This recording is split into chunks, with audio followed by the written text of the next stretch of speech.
Listening Library presents Jack Plank Tells Tales by Natalie Babbitt. Read for you by John H. Mayer. A note to the reader. It really doesn't matter, but in case you're interested, Jack Plank is telling these tales on the island of Jamaica in the Caribbean Sea around the year 1720. There'd been a lot of pirates in those waters ever since Christopher Columbus came over from Spain looking for India. India wasn't there, but Columbus did find a lot of islands with a lot of treasure, gold and silver and other nice things. That was very good news to the Spanish king and queen, who sent ships right away to start removing it from the natives it belonged to and bringing it back to Spain. This made things easy for the pirates.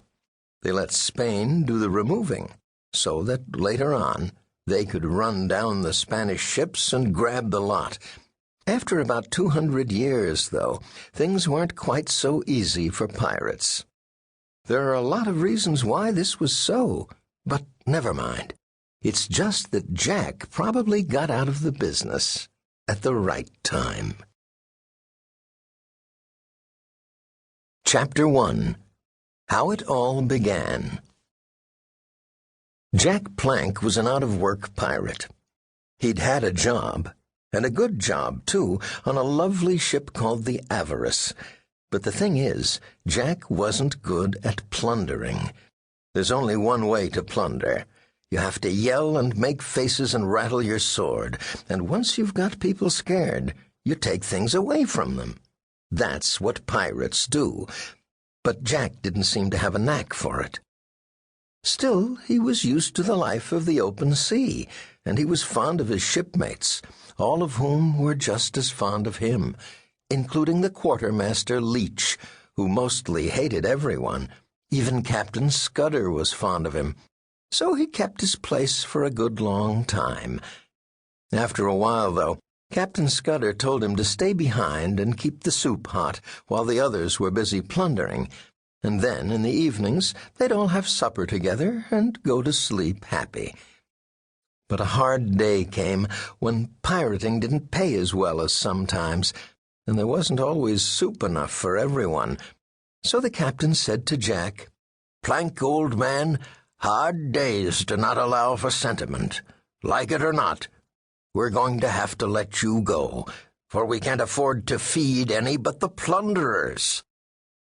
And of course, Jack could see the sense of this, even if it was a disappointment. Later that same night, with the Avarice anchored well offshore from an island port called Saltwash, the crew lowered a longboat, and a bunch of them, including the quartermaster Leach, rowed Jack into shore. Jack and his little trunk of keepsakes. "We'll miss you, Jack," said Leach, holding his voice low so as not to rouse the Saltwash population. "Here's a goodbye present. We all put in a piece."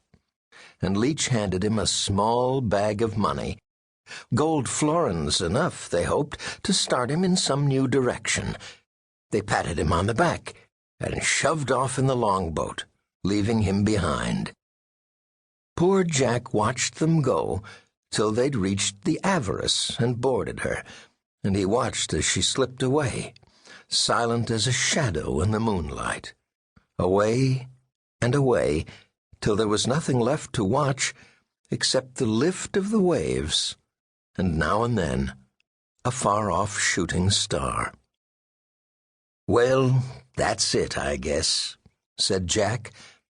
But he didn't give in to feeling sorry for himself.